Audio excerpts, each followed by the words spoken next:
what is up? Here in a game between Leviathan here on the left-hand side, playing his actually kind of new deck, SLUD. It has a lot of beaters. And then here on the right-hand side, we have Thor, also known as Poxjunkie, and he's playing FSSP meta. Really good players. And in the chat, I do have Mr. Guitar Ape, the #1 player at the moment for Poxnora. And secondly, I have Asian Soul, but he's not playing. He's just here to watch, so. How's it going, guys? Yeah, we just watched this game happen on another map just before this, and it was a really good game. So excited to see how this one turns out. Yeah, the last game we were watching, Leviathan wasn't he fell behind in the start because he deployed two dwarves, two mining dwarves, and they kind of set him back a little bit. But after they started, paying dividends in the end, and he crawled back and he won the game actually. Exactly. It's too bad we didn't get to record that one. This one, hopefully, it'll be just as good. That's for sure. Now, already on the bottom font, we should have a disadvantage for Levy just because, Moog is tanky in and of itself with 68 base HP and 3 armor and regen 3, but in addition to that, we have that resistance magical 3 against a magical attack champion, so this shouldn't go well for the Angel of War. Yeah, he needs to, if he's already his Fire Slingers revealed, or even the Chosen Osarius. Those are two pretty good choices against Moog. Yeah, I guess he has sonic damage with the sonic bolt, so that's also pretty good. Yeah, he's not doing too much damage as well though, just because SL bonus plus 2 armor plus what's called Hunter Walker. Right. 6.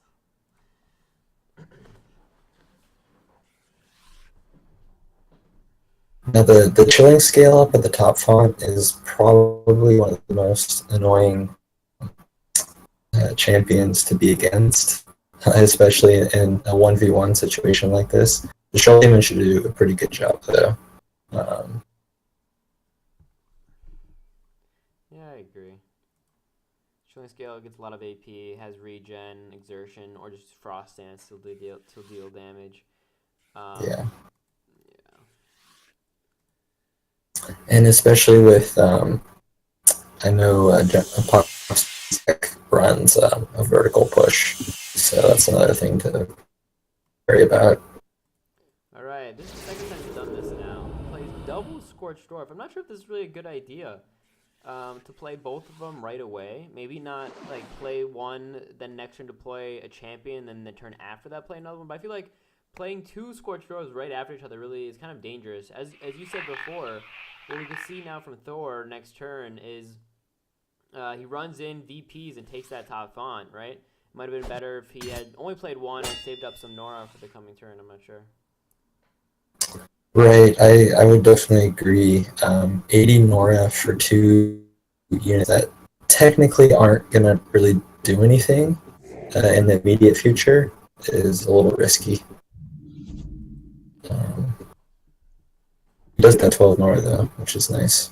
He deploys bot. Alright, this is scary for him. I'm not sure this was a good idea. Can he get into there? Can he get to let's see, 4? Does he have exertion up next turn? Yeah, he'll have it up. Yeah, because he can definitely get in that font. He can either VP or I don't know, whatever else he plays. Wow, actually even removing the AP from his champ. Is there any punish though in his battle group? I'm sorry, where are you looking? For the Shoal Demon, it moved a little around just to waste its AP. Oh, I see. I wouldn't have even moved there, because he can still get into the font. I mean, it doesn't matter if you. I mean, if the chilling scale moves in that one spot and engages the Shoal Demon, Demon can't get back into the font. So I don't know why you put him there. It's true. Maybe he's expecting it, so he's gonna triple tap with attack, blood rage, and then a spell, and he's dead. So maybe he's like baiting baiting the deployment there, or the movement there. I expect him to just take it VP. Yeah, I think he's just gonna VP really, or just chill there. He's pretty tanky actually for a 71 champ. And this, and you know, actually, with the Scorchers, he's not going to be behind in Nora, which is kind of nice. Even though he doesn't have the font up there. And so he moves in. He made sure to move bottom way instead of up way for some reason. Sure. Yeah, so you're gonna attack now in Blood Rage once, and then just put Horrific Aura up. But then we'll probably just see the VP.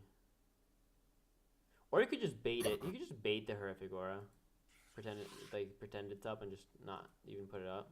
If I were Levy right now, I'd probably just move over one to the side and not even like think of attacking because I think it has the Horrific Aura up. So you could do that. Or this, like we said before, with the kill. This is also just a kill, right? Because he has that defenseless. Yeah. That's a nice kill. Gets the Nora as well back. How much is it always? 30? Just gained 12 Nora back from the double 19, basically. Yeah, that was fantastic. Line Slicer Boomerang is a really cool addition to this deck. It is a fantastic spell, so. Yeah, definitely. Also because it like plays his well for the Scorched Dwarves, because they're fine with taking damage, because they regen it up anyway. So they kind of just like are fodder for it. Exactly. Alright, so take the top font. You can now start moving toward Thor's, but now that bottom font is still basically even. Maybe a slight advantage to Thor's. Is he gonna get a kill here?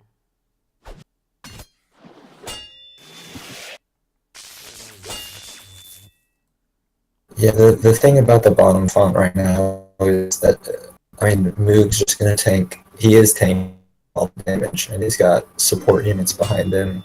And until he can kill that Moog, it's going to be an issue. Yeah, definitely. Kill. Wait, did he just do that wrong? Oh no, the shock will kill him, right? But I wanted to hit him against the font, so I was like, wait, what?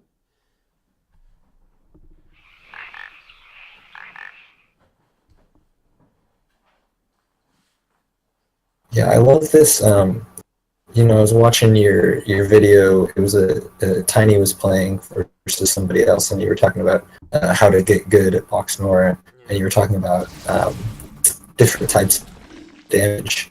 And right now we see a pretty good representation from Poxjunkie or Thor at the bottom there. You have fire from the Flame Fist. You got magical, electric, and physical, and it's good. Yeah, definitely.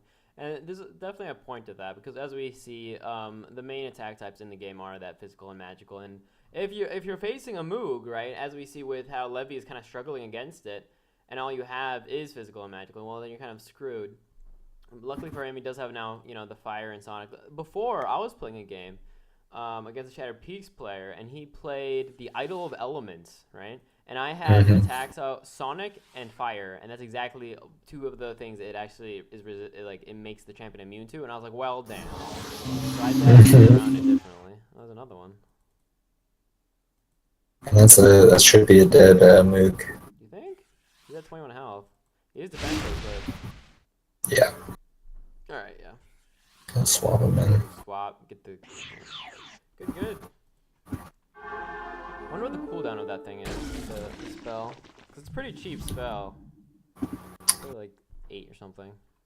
Yeah, let me look it up. I believe the spell costs 35. Alright. Could be wrong though. Then I think it's 9. I think it's 9 then. Because I play the electrocution spell as 30 Nora, and I think that's 8, so it must be 9. Okay. Yes, 35. Yeah, it's pretty good though. 22 damage with 35 Nora is really good. And it's perfect. It's perfect synergy, like you were mentioning earlier with this deck. His deck is he just wants to run eaters in and have them do a lot of damage, but take a lot of damage. And then he has the dwarves as well, which add to that damage of the boomerang. Yeah, exactly. Yeah, look, as you just said before too, he deployed two champions this turn, the Enigma as well as the Fire Slinger, because he keeps getting the kill and that Nora Globe afterwards, which allows him to deploy two. Like if he had not gotten that Nora Globe, he would have only been able to deploy one of them, and then he would have some Nora left, right? Which means that that champion that he want to play, or that he would play the second turn, won't be getting the Nora of this turn, this coming turn. So it's always really strong to get that Nora Globe. Right. Yeah, he can just use a lethal destruction now to get the kill. I don't believe it will kill because of combat awareness. Oh, you're right. I always forget that. The amount of times I've attacked that champion with something that gives the combat awareness is like sad. I have no idea.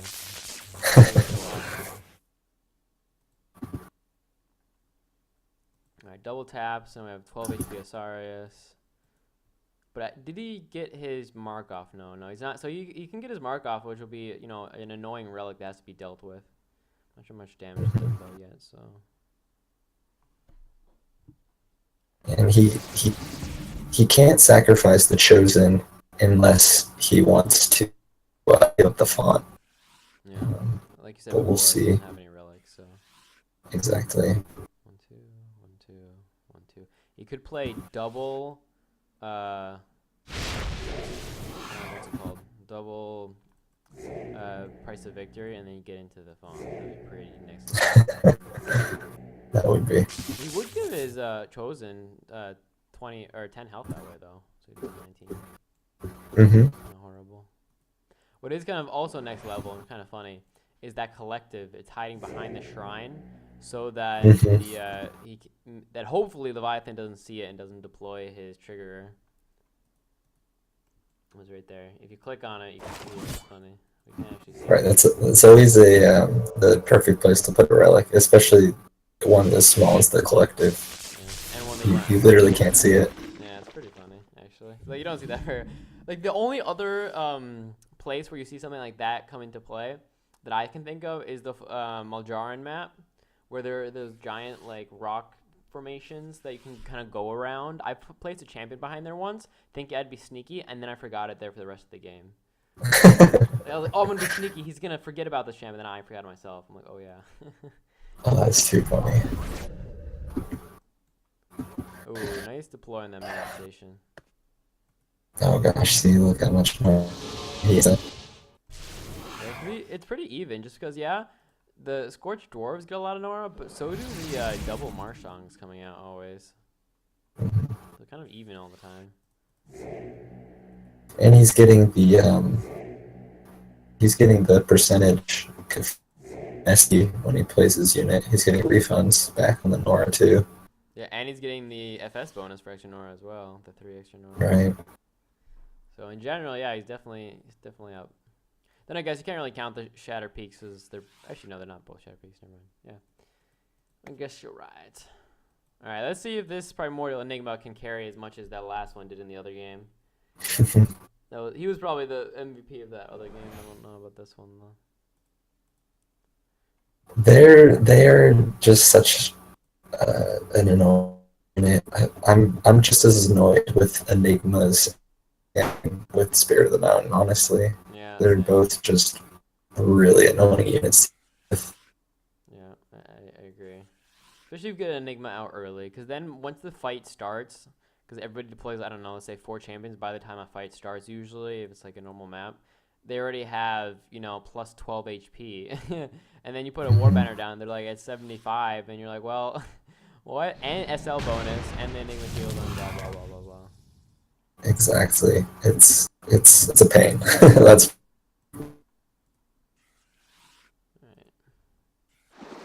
Let's get in depth on this. What are the plays we're gonna see? What are the what's the end goal that we need to see from both of them? What are their ideas to like win the game here? oh gosh. The map in particular. because the middle font at the bottom is going to be the most font of the game. You never want to even give that up for a turn, because it really gives leverage for the other player, whoever owns that. But on the other hand, you can really shift the tide of the game by pressuring top font. So it's an interesting map. I really like it. So they're definitely going to be doing that. Evasive on the flank, it's not leaps. Yeah, I like the map too, other than when I'm playing Cyclops, then I don't like the map.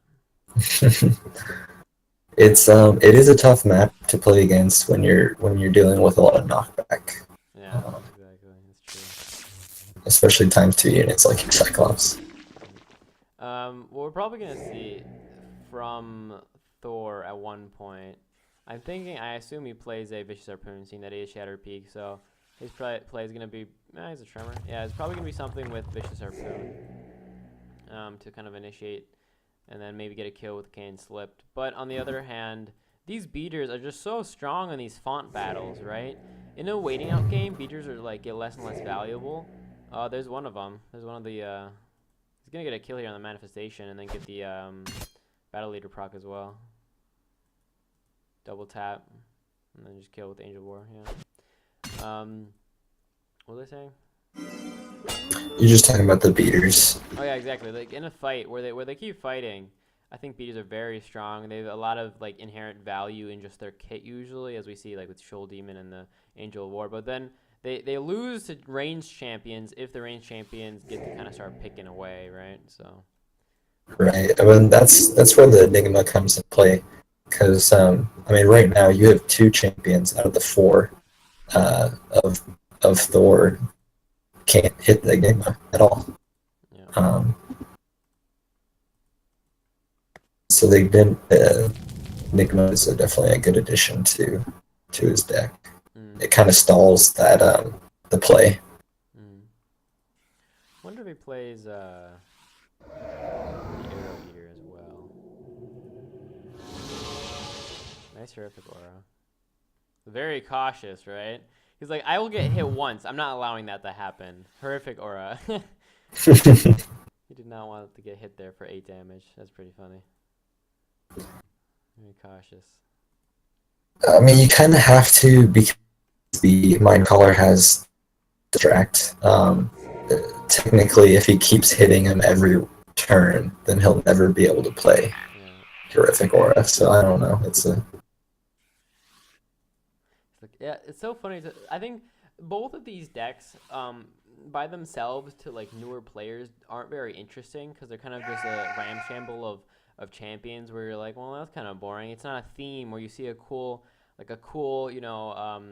theme ability come out to play, something like the Jalibrium or the what's the cool theme, like Stitched with all the reconstruction. You don't see any of those cool little things happen, but what you see is the deck building and how interesting that can be, like with the all beaters or versus the battle group of Thor, where it's really so many like supports always. He plays like 10. He always plays mostly supports and like then only like 2 damage dealers. I feel like, or like champions that aren't like really big beaters or high damage dealers. Yeah, Thor's deck is always such a unique for champions. I mean, they're basically all meta, yeah, but you don't see the Voltaic Slag very often. You don't see a Voil Infernal played in this type of deck very often either.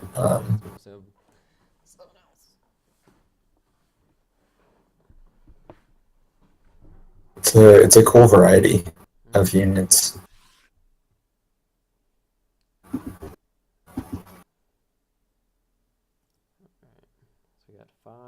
Just look at that. It's just like 4 beaters. It's like Fire Slinger, Asarius, Primordial Enigma, and then the trigger is like chilling at the back, being like, I'm really just going to destroy the relics. Yeah, but I think this is kind of where Thor starts winning, even with the Nora gain of, the Nora gain of Levi. I think they're even because of the Marsh song. Well, it's close. They're close to even because of the Marshung. But on the other hand, I think that Thor, with his playstyle for one, and then secondly with what he has, there we go, exactly, harpoon. I think he just has a better, he has a much bigger advantage with just his style of battle group. It's really just like initiation and then kill, and that's definitely what he loves doing as well. Like every one of his battle groups kind of play like this, to be honest. Yeah, and once the Enigma is this turn, he's going to be in big trouble. Leviathan is because he's not going to be able to contest really safely. Yeah, 18. That's not enough. I mean, he'll get the kill with the eviscerated, but he won't be able to get the Norglove this turn. And I just wanted to mention the top. Um, it's done really well because he's basically played two units where Leviathan can't push on him successfully. Mm. So it's just kind of a stalemate up at top while he can kind of use all of his Nora down at the bottom. Um, Now that he's gonna start winning there, it's just gonna escalate from there. Yeah, yeah, it's true, very true. I think if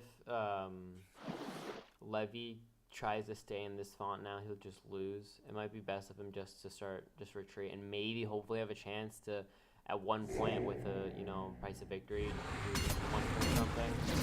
But I think if he tries to get into this font now, he'll lose. He doesn't have a tank. He has nothing to go in there, and I doubt he can kill anything. We have the evasive on the flame fist, and then the 60 HP on the slip, even if he only has one armor or zero armor.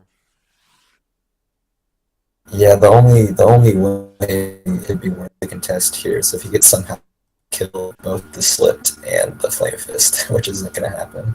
Yeah, that's not happening. Yeah. Acrid smoke would help. There you go. Use that. Yeah, I wonder. So Peaks has uh, zero cleansing spells, and FS has mist, um, and there's a lot of other units that have cleanse, but there's no spells that immediately cleanse, um, like that turn. Mm, So you'd have to play cleansing mist in advance to have that cleanse. But yeah. I don't think Thor plays cleanse at all. So It's actually a really good spell, I feel like, though. It's 20. Like, I'd almost play it just for the heals. You get a giant AoE of 8 HP heal, and then the cleanse just, on top of it. So nice. yeah, it's a really really good. It definitely should cost more. Yeah, it's like 20 Nora. Yeah. Is there any other spell that heals for. Let's see, wait. Desperate Heal. That heals for 15, right? And it kills your. And it hurts your shrine. Correct. It's How much is that? I think it's five on your shrine for each heal, and it's 45 Nora. Yeah, 45 Nora. So. And so that first of all, that's not it's double the amount of heals, but it hurts your shrine, costs more than double, and it doesn't cleanse, right? Think of it that way. And then you just do double cleansing mist, and you do 16 heals, you cleanse, and I guess the plus of Desperate Heal though is it heals everything, even if if it's not in the AOE. But the AOE of the cleansing mist is so large, you usually get everybody anyway. It's huge. Yeah. It's it definitely needs a nerf. Yeah, I agree. Man, this game, yeah, like I said, Levy does retreat, but we have, like I said, I think Thor is very comfortable in this kind of a position. He has the double magic resist from the shrine as well as from Mika, right? So he's taking maybe 2 damage from any spell. I guess from the boomerang, the Mind Slicer boomerang, he'll take like 10 instead of 30 now or something like that. Because he takes what divided by half is 15 minus 5. Yeah. And then he can no healing against him, right? Because of that Dark Infernal or the Boil Infernal. So And this is why Thor likes to play this kind of deck is really, really strong. Once he sets up this initial, you're talking about how many you're using. And once he sets up this wall, it's so difficult. It is incredibly difficult to get in. Hmm. Because you can't play any spells that would kill the upfront units because they're all protected. And you can't kill behind units that are doing the protecting because you have those upfront units blocking. Yeah. So it's hard to get in. So what's the initiation for Levy? Like, what does he have to actually get in? I can't think of anything. Price of victory is Yeah, all. I guess that's it. I mean, even 2 AP at this point is not enough for like a good enough initiation. You'd need something like Price of Victory, get a kill and a half, and then also debuff somehow. Like I said with the Accurate Smoke, or with some kind of, something like a Reclaim, but for UD or SL. And the closest thing that they have that I can think of is like the Sandstorm that at least reduces their damage, but even that's not going to be enough.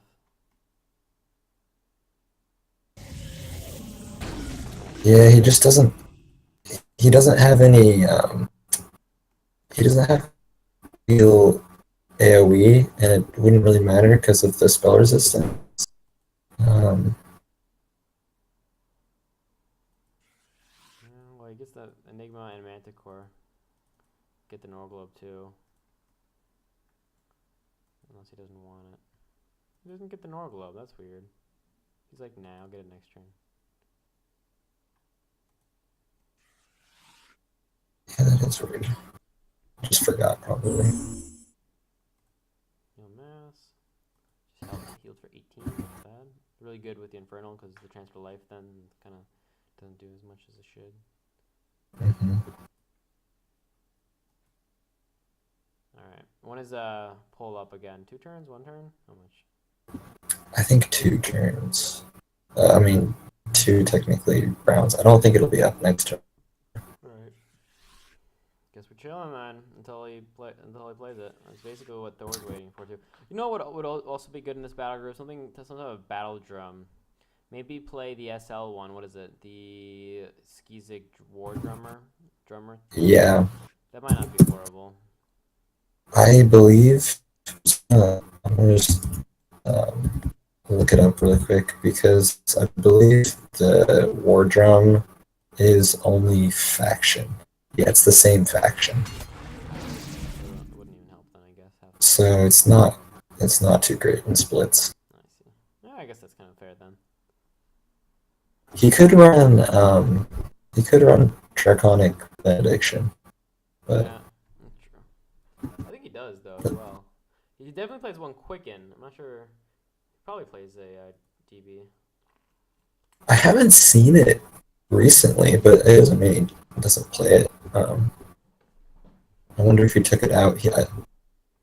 I think he had it in there at one point, but he might have taken it out.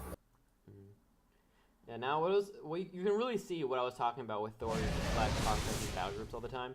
Right now we see in this, conglomeration of champions, whatever you want to say, we have 4 support champions, right?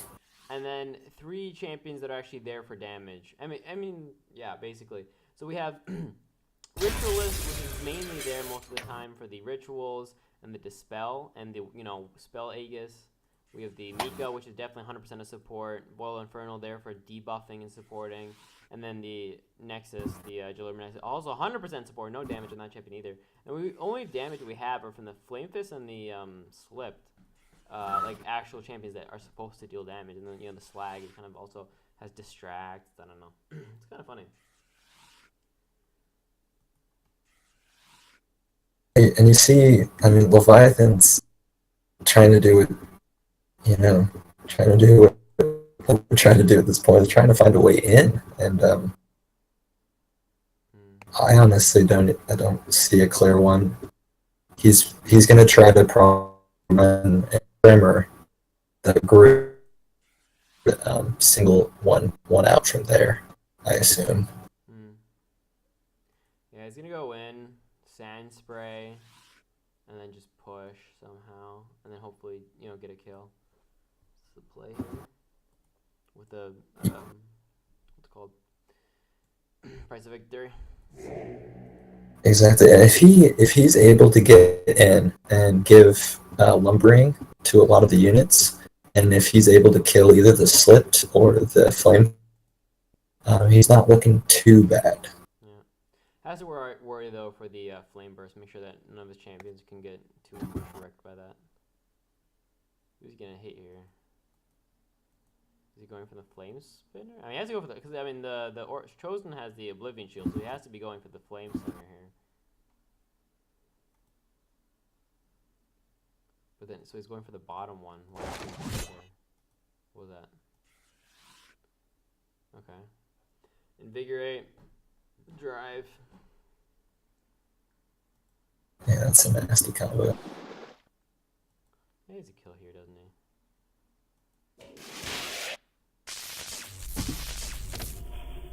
he? He'll probably play an avalanche, maybe. There's a lot of AP to get a kill, though. It's kind of like pretty far forwards, you know? Mm-hmm. Yeah, because that's 65 Nora, and he just put all of his range very far forward with very little AP, so they can't run away very easily. The Harbinger, I'm guessing, is dead this coming turn. Harbinger is, I don't know, 1 armor, 53 health. Not super squishy, but with, 5 champions being out, it is. Mm-hmm. Get a nice sand spray here.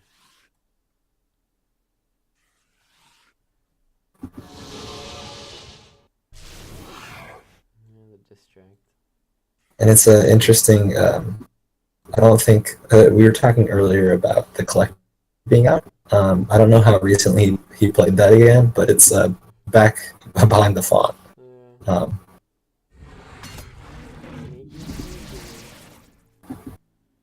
I didn't even notice it until I looked at the Harbinger.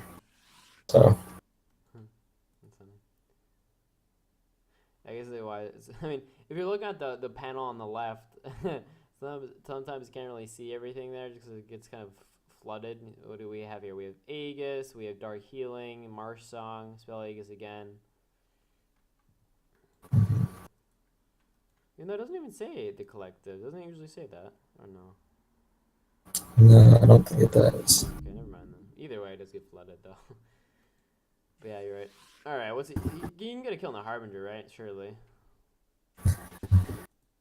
Oh yeah, Sandspray. The Sandspray's gonna hit what? 5 champions here? Yeah.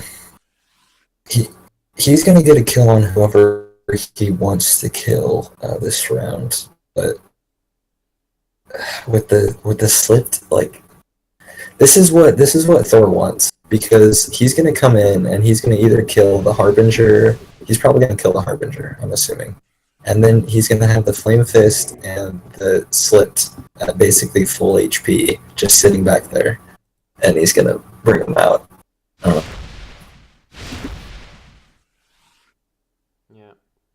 I agree. So unless he can also kill either the Flame Fist or the slipped, he's gonna. Also, don't forget the Flame Fist can't really hurt the Osiris too much because of the it can't fire Flame Burst. You can only attack. It's true. If I was Thor, I would possibly try to kill that Manticore. Like we said, 1 damage. I guess it reduces their damage because they're now sandblasted. But I think we already used sandblasted on most of the damage dealing champs with that sand spray. It's kind of a wasted 30 Nora, but whatever. Yeah, the only difference from that sand spray is the spell gives it for 2 rounds or 4 turns, while the spray only does it for. GG. Oh.